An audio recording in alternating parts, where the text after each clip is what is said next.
Amém. A igreja serviu o Senhor, louvou o Senhor, glórias a Deus. Hoje nós vamos falar um assunto que é um pouquinho intrigante. Talvez não seja isso que você venha buscar, que você queira ouvir, mas é o que você precisa ouvir, porque você hoje está aqui. Então, se você hoje está aqui, foi porque Deus trouxe você para ouvir exatamente essa palavra. Amém? E o tema do nosso culto hoje é cobiça. Cobiça, um coração ganancioso. E isso todos nós temos na nossa carne. É uma questão de administração espiritual, de negar-se a si próprio, mas a cobiça é o pecado secreto do coração. Oremos ao Senhor. Pai, ensina-nos, Senhor, na Tua palavra, a ter um estilo de vida de retidão, um estilo de vida de santidade, limpando-nos, restaurando-nos, Senhor, de dentro para fora. A restauração do Teu povo começa dessa forma. Nós temos que ser restaurados para Ti, para dar frutos para Ti, Senhor, para que outras coisas possam ser restauradas, Senhor, em nossas vidas, em nome de Jesus. Ensina-nos o caminho que devemos andar. Ensina-nos, Senhor, a contar os nossos dias. Em nome de Jesus. Amém. A igreja diga amém. Graças a Deus. Êxodo 20, 17.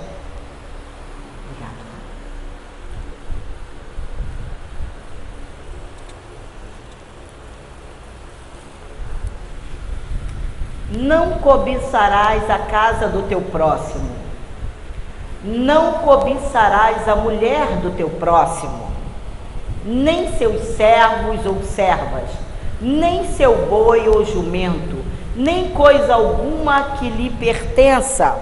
Provérbios 30, versículo 8. Também não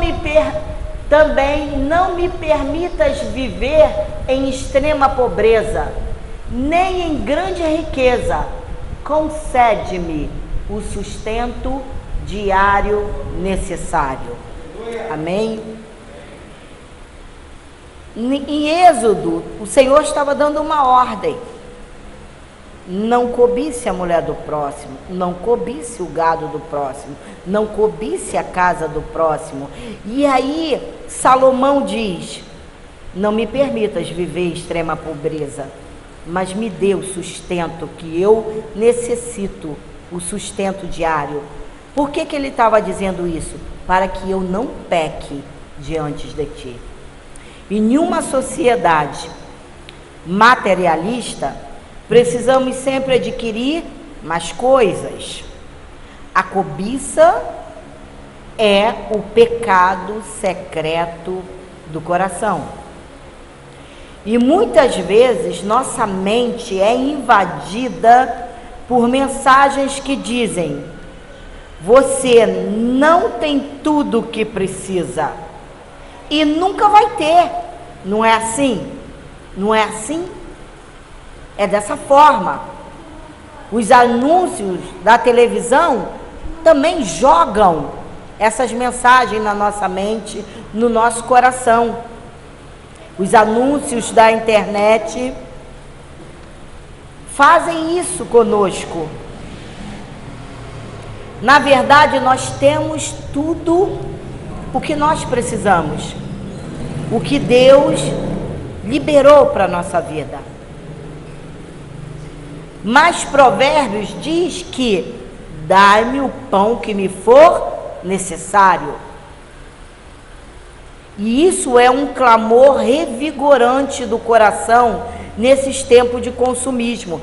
Quer ver? Meu vizinho fez obra. Então, eu não tenho condição de fazer a obra na minha casa. Mas o que eu tenho que trazer para o meu coração, para a minha mente? Dai-me o pão que me for necessário. Dai-me o pão que me for necessário, Senhor, para que eu não peque contra Ti. Isso é um clamor revigorante no coração do crente diante de Deus. Acalma o coração. Confiar que Deus nos dará a nossa porção e que ela é suficiente é um grande alívio. Então toda manhã você levanta, toda manhã você tem o seu pãozinho, todo mês você paga as suas contas. Ah, mas não passa disso. Ué, eu quero novidade. Não, amado, você tem o que você precisa. Eu tenho o que eu preciso. A cobiça é um pecado secreto do coração. Mateus 6,8 fala assim: portanto, não vos assemelheis a eles, porque Deus, o vosso Pai, sabe tudo de que tendes necessidade, antes mesmo que lhe peças. Então o Senhor sabe da tua necessidade. O Senhor sabe que você precisa de uma porta de emprego. O Senhor sabe que você precisa manter suas contas pagas. O Senhor sabe que você precisa comer todos os dias. O Senhor sabe que você precisa se vestir, se calçar, dar alimento para o teu filho, calçado para o teu filho, colégio para o teu filho. Não temas. A palavra de Deus diz: jamais vi um justo desamparado, ou a sua descendência mendigar o pão. A palavra diz isso, mas a senhora não está na minha pele, nem você na minha. O fato é que nós temos que confiar em Deus, ou é vã a sua presença na casa do Pai. Ou você crê que Ele transforma, e que Ele traz provisão, que Ele traz providência, que Ele transforma, e que você não será envergonhado, e aquieta o teu coração. Ou do contrário, irás viver ansioso, em todo tempo, desesperado, e até o seu coração explodir, até infartar. Mas eu vou para um outro lado ainda, mas que dá mais comentário. Quem conhece a história de Davi, eu acho que todo mundo aqui conhece, mas Davi era um rei e que tinha várias esposas e concubinas, várias. Mas ele um dia olhou pela janela do seu palácio e viu Betseba, a mulher de Urias, o seu servo fiel, o seu soldado fiel. Mas ele foi lá e cobiçou a mulher de Urias. Quando Davi se envolveu com Betseba, o adultério e, por fim, o assassinato de Urias não foram os únicos pecados que ele cometeu. Davi colocou Urias em frente de batalha para que ele fosse morto, para que o pecado dele, da cobiça dele, fosse encoberto. Então estava lá: estou acobertado, estou seguro. Eu adulterei com a mulher do meu soldado, que confiou em mim, que deu a vida por mim, e agora ela está grávida do meu filho, fruto de um adultério. Tudo por causa da cobiça. A cobiça, ela gera situações fatais. Então, a raiz desses pecados foi a cobiça. 2 Samuel 12, de 1 a 8. O Senhor enviou seu mensageiro Natã para falar a Davi: Assim que chegou à presença de Davi, lhe propôs um dilema. Em uma cidade havia 2 homens, um rico e outro pobre. O rico possuía inúmeras ovelhas e grandes manadas próximas. Entretanto, o pobre nada tinha, senão uma única cordeirinha que havia comprado com muito custo. Ele cuidou dela com carinho e ela cresceu, e com ele com seus filhos. Ela se alimentava na sua companhia, bebia do seu copo e até adormecia em seus braços, e ele a considerava como carne de sua carne. Próximo.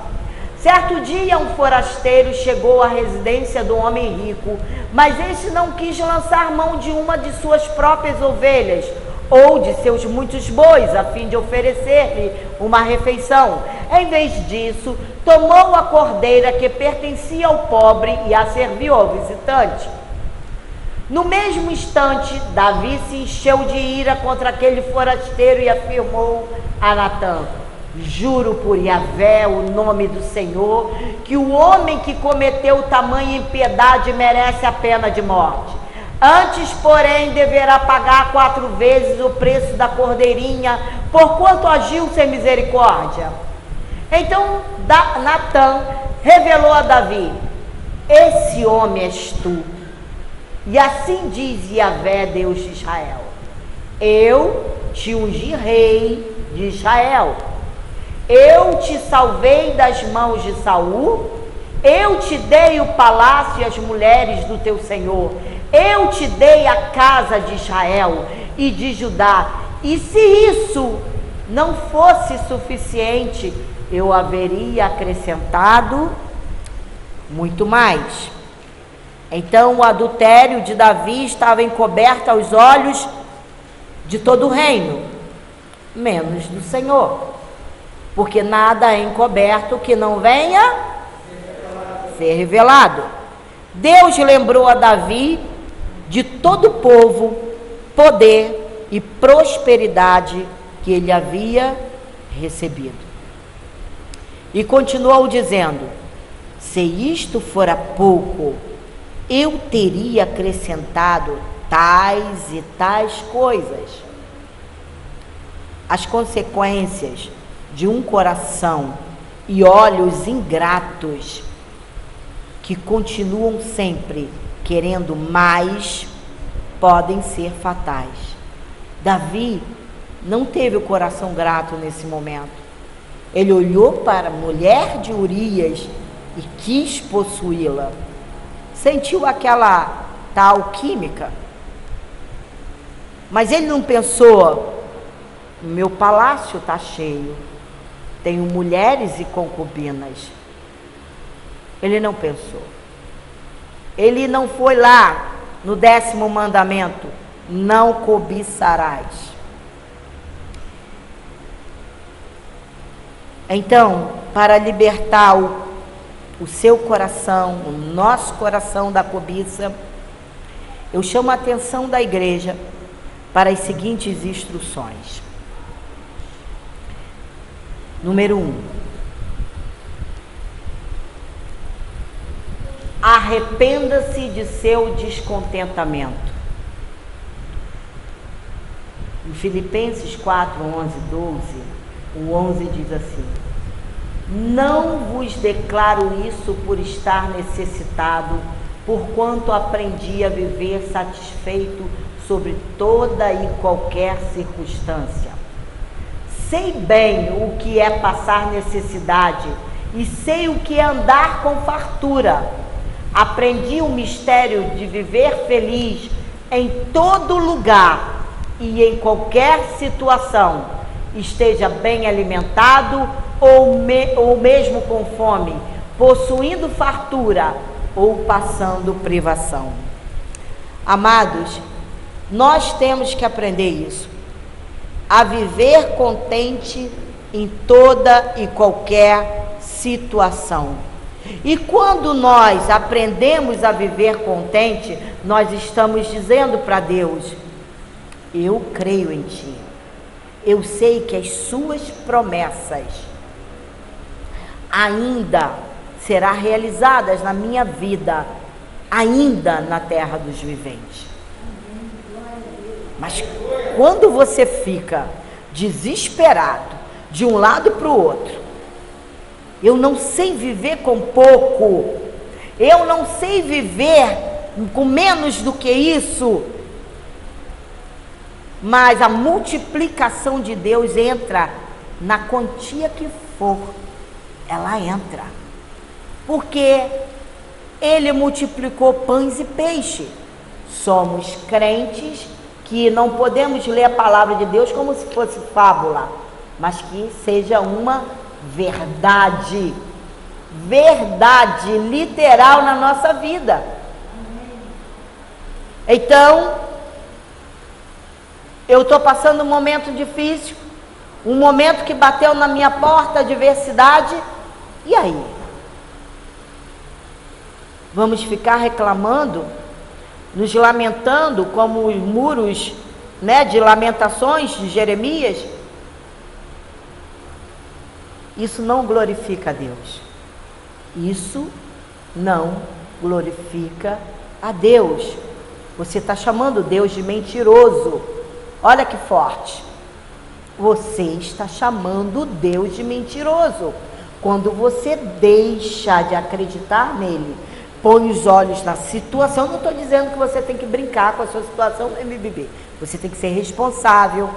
Você tem que saber administrar a sua casa. Porque Deus não criou filhos preguiçosos. Deus não dá a bênção dele para ser jogada no ralo. Deus dá a bênção para você administrar com sabedoria. 2. Coloque o seu coração nas coisas eternas. 1 de João 2, 15 e 17. Não ameis o mundo nem o que nele existe. Se alguém ama o mundo, o amor do Pai não está nele. Pois tudo o que há no mundo, as paixões da carne, olha Davi aí, as paixões da carne, a cobiça dos olhos e a ostentação dos bens, não provém do Pai, mas do mundo. Ora, o mundo passa, assim como sua volúpia.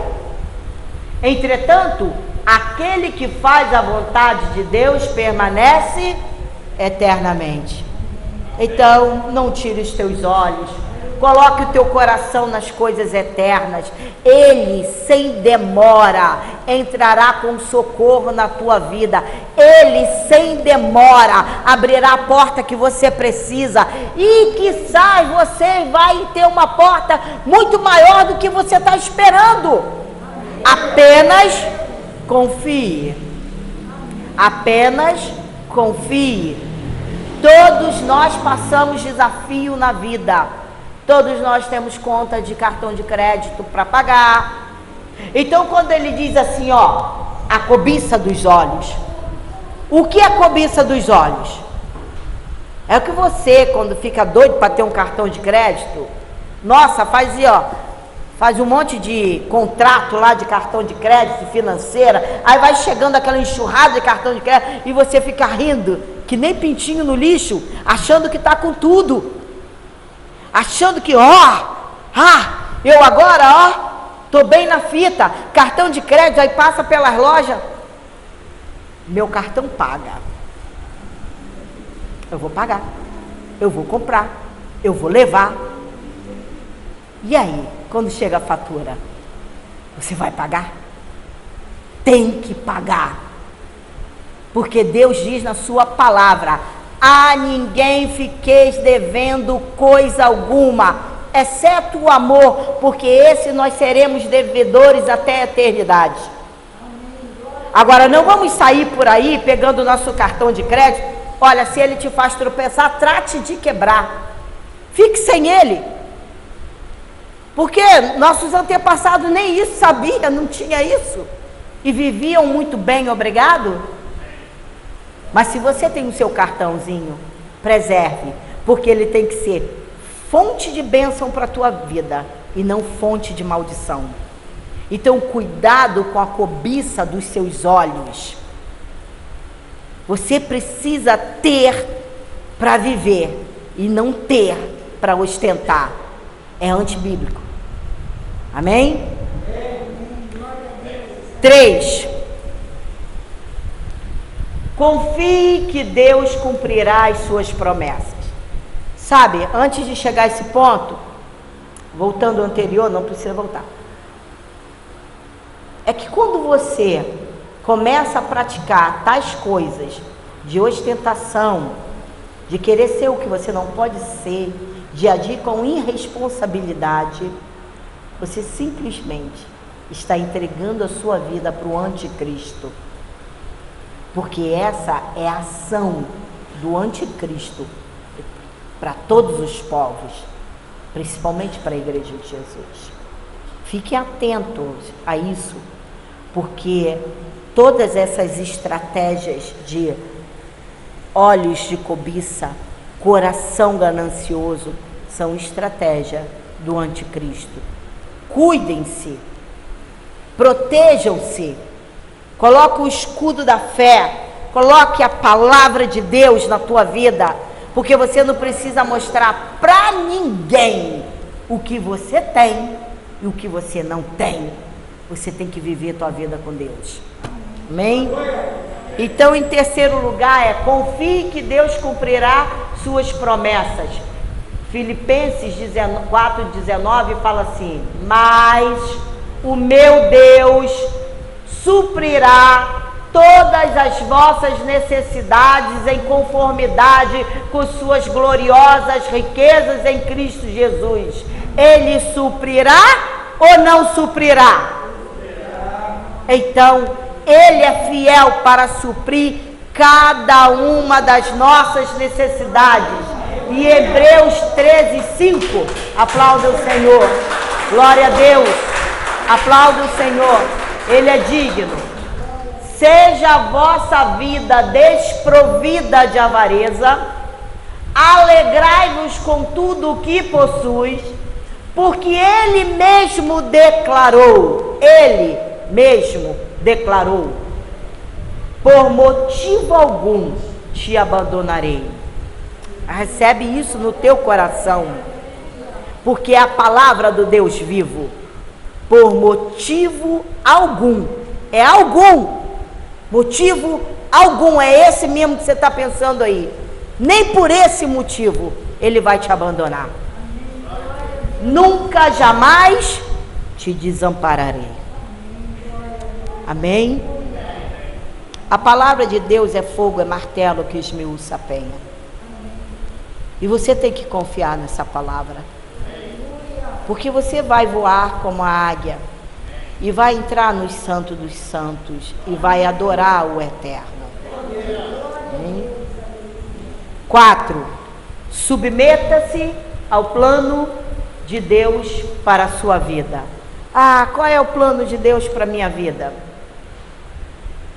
Vamos lá.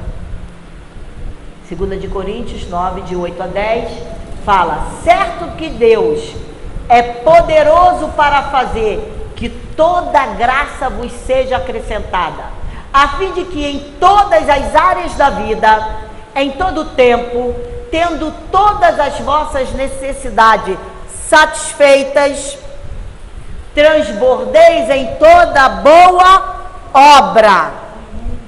Como está escrito, distribuiu, doou dos seus bens aos necessitados, e a sua fidelidade será eternamente reconhecida.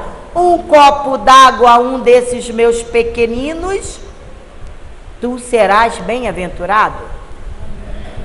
Aquele que oferta semente ao que semeia e pão ao que tem fome, também vos suprirá e multiplicará a semente e fará desenvolver os frutos da sua fidelidade.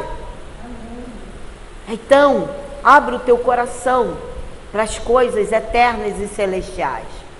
Quando Ele nos abençoa, nós, na primeira oportunidade, nós devemos abençoar o nosso próximo, não é ficar nu para vestir o irmão, não é isso. É dar conforme as suas posses. Essa é a obra da igreja.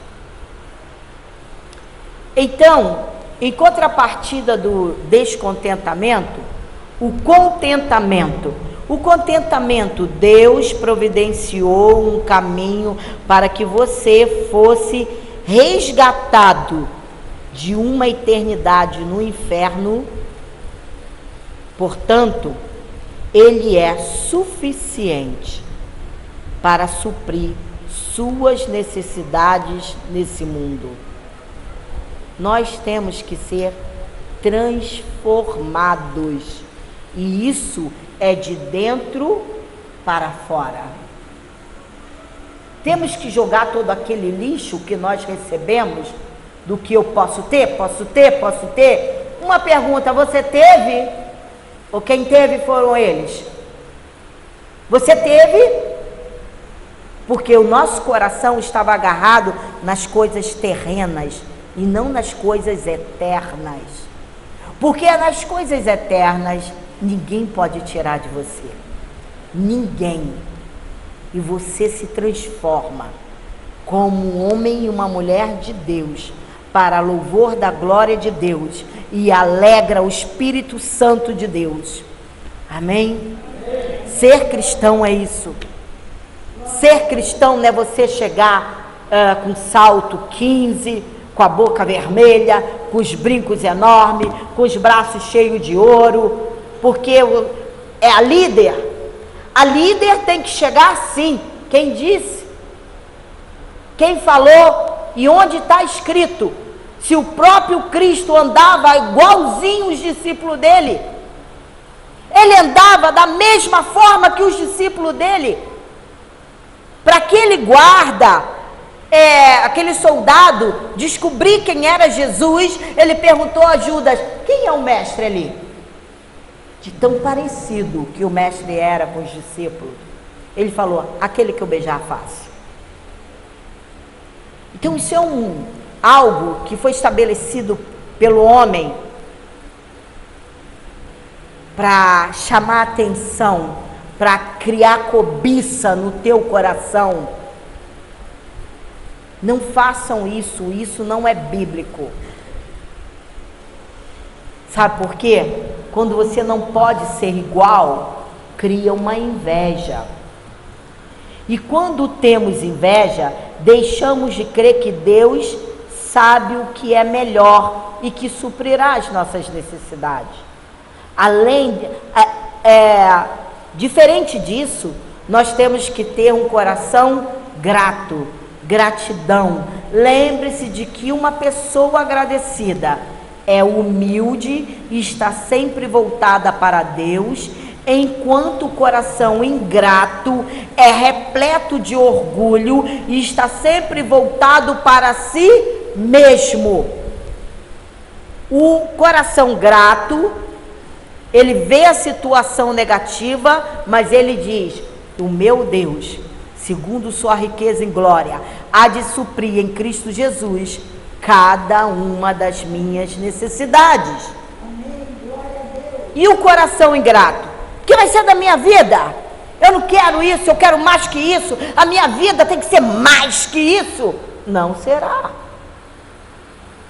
Não será. Porque muito é exigido da parte de quem recebeu muito.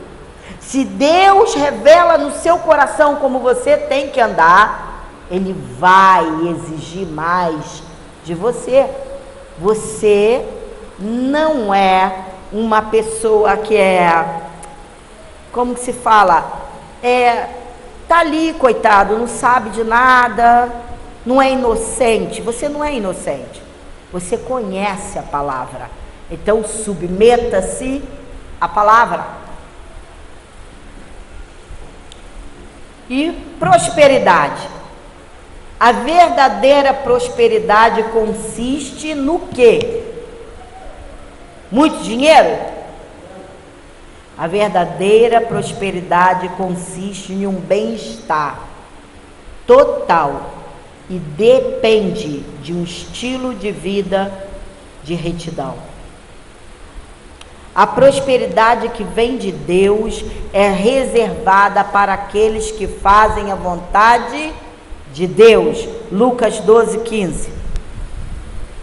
Em seguida lhes advertiu: tende cautela e guardai-vos de toda e qualquer avareza, porquanto a vida de uma pessoa não se constitui no acúmulo de bens que possa conseguir.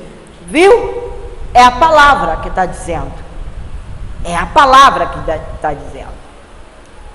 Mas falando um pouquinho mais de casamento, porque o homem e a mulher se tornam santos aonde? Dentro do casamento.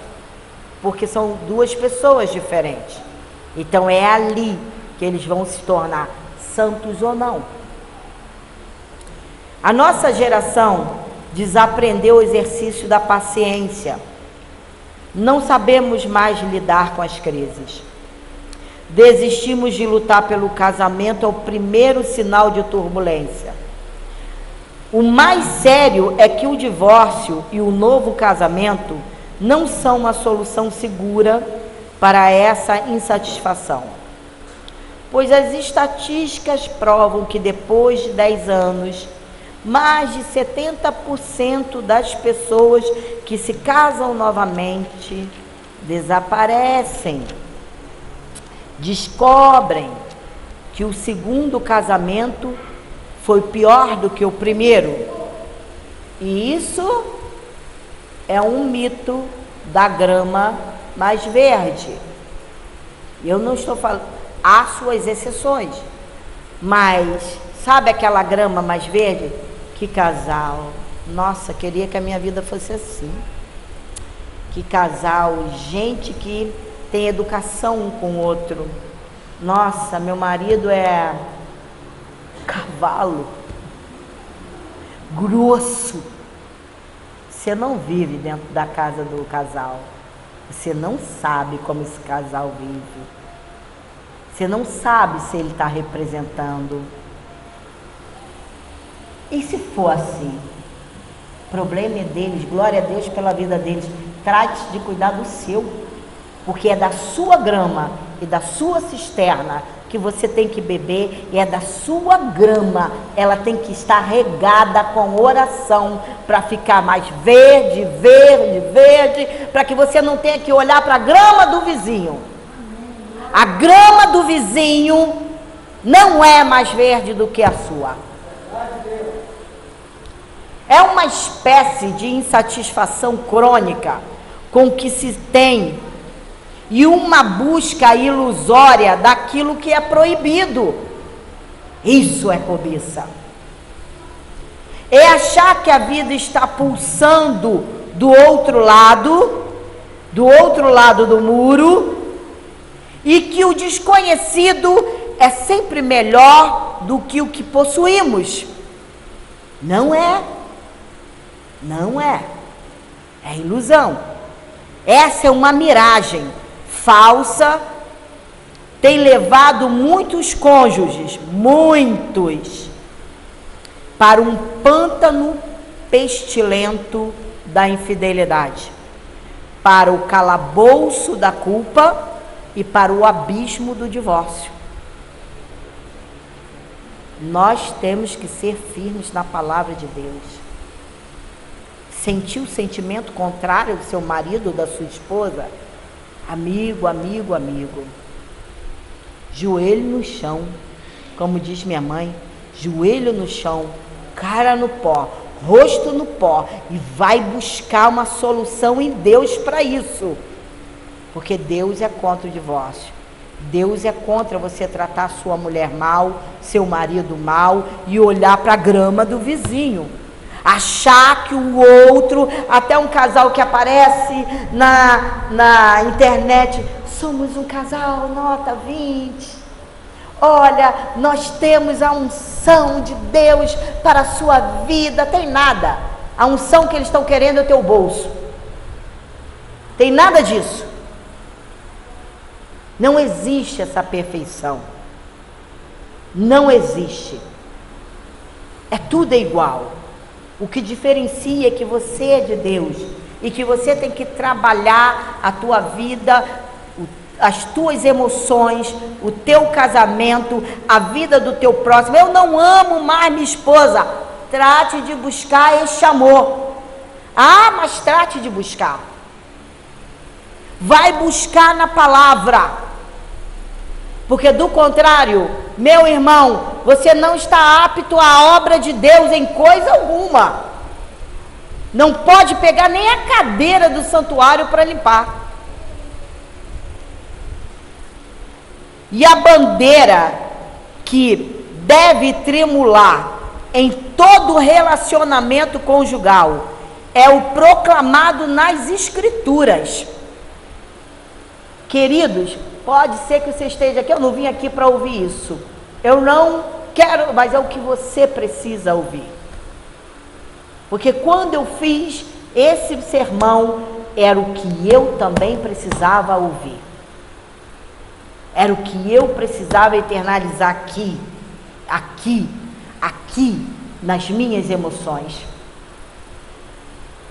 Então, a bandeira que tem que tremular é o proclamado nas Escrituras. Sabe o quê? Eu sou do meu amado e o meu amado é meu. Amém? Isso é Cantares de Salomão 6:3. Eu sou do meu amado e o meu amado é meu. Não importa quantos anos de casado você tem. Não importa. O importante é começar hoje. É começar hoje. O cônjuge precisa ser, você e eu precisamos ser, um jardim fechado. Sabe o que é um jardim fechado? É impedir que os ladrões das flores entrem. Um manancial recluso. Não permitir que outro beba da sua fonte. Uma fonte selada. Ah, selada como? Aqui. Vai ver o que a palavra diz a respeito disso. Vá ver. Você tem que ser um manancial, uma fonte selada. O meu amado é meu e eu sou do meu amado.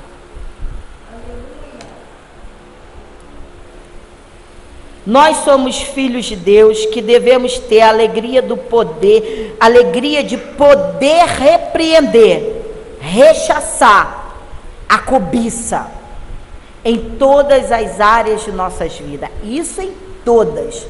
Mas eu frisei bem o casamento, porque eu sei que é a área aonde exige mais de nós. E nós aprendemos a ser santos dentro do nosso casamento. É ali que nós aprendemos a ser santos.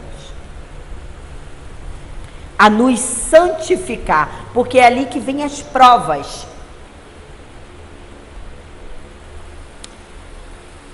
Então nós temos essa alegria de poder repreender, rechaçar a cobiça em todas as áreas de nossa vida. Sabe por quê? Nossa alegria em carregar a sua autoridade. Ah, eu tenho autoridade de Cristo. Lembre-se, você tem a autoridade de Cristo. Não está nas conquistas. Eu tenho. Eu consegui. É porque Deus é por mim. Fulano não conseguiu porque Deus não é com ele. Vai ter com Deus, cidadão. E sim naquele que nos escolheu para representá-lo. Você representa Deus na terra. Então, não o decepcione. Ele é a realeza, o verdadeiro filho do rei. E nós somos filhos e filhas reais nele, somente nele. E não é no carro que você anda, não é na casa que você tem, não é na roupa que você veste, no calçado que você calça. É somente nele que nós somos filhos e filhas reais. Mas nós nos parecemos mais com o nosso rei e o nosso pai e irmão mais velho que é Jesus, quando o quê? Quando amamos as pessoas com intensidade e servimos as pessoas. Essa é a parte que Jesus colocou. Você tem que servir o teu próximo. E eita coisa difícil. Muito difícil. Muito difícil servir o próximo. Não importa, olha, Jesus curou 10 leprosos. Só um voltou para agradecer o Senhor. Apenas um. Então aquele ficou ali para testemunhar o poder de Deus e dar glórias a Deus. Os demais conseguiram o que queriam e foram embora. E quando chegam aqui, conseguem o que querem e vão embora? Lamentamos por isso. Lamentamos por isso. Então, ao entrar na revelação de quem somos nele, nós devemos nos apegar a seus exemplos e não retornar à versão mundana de grandeza, de liderança e realeza, que transforma a humildade em poder, a autoridade em domínio, e amor em egoísmo, que concebe a cobiça. E a cobiça chama a atenção da igreja. A cobiça é a mãe do pecado e a avó da morte. Sabiam que a cobiça é a mãe do pecado e a avó da morte? A cobiça é um pecado de ingratidão. Uma vez que o cobiçoso não valoriza o que tem, nem se contenta com isso, mas deseja ardentemente o que não tem e nem pode ter. O cobiçoso é como Adão e Eva, que embora galardoados por Deus e tendo o privilégio de viver no jardim do Éden, cheios de delícias, tendo plena comunhão com Deus, sentiram-se injustiçados, desejaram ser iguais a Deus. Ou seja, de todos os 10 mandamentos, esse é o único que se mantém incógnito ao arbítrio humano. Essas são as instruções do Pai para a igreja. Deus não está interessado em primeiro desenvolver a sua visão. Ele está interessado em desenvolver você. Você que ele está interessado em desenvolver você para louvor da glória dele.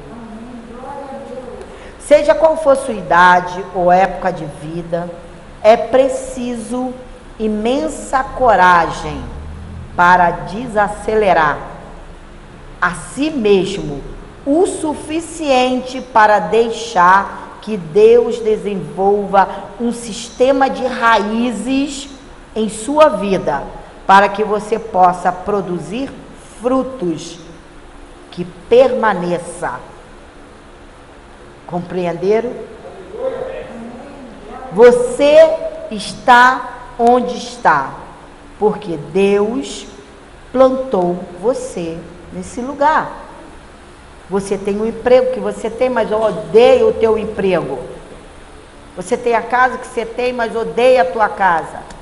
Mas foi ali que Deus te plantou. E o que você tem que fazer, o que nós temos que fazer, é descobrir o significado disso, para poder abraçar o processo dele. E então, poderá fazer aquilo para o qual ele te chamou. Eu não gosto, eu sou perseguido, eu sou isso, eu sou aquilo outro.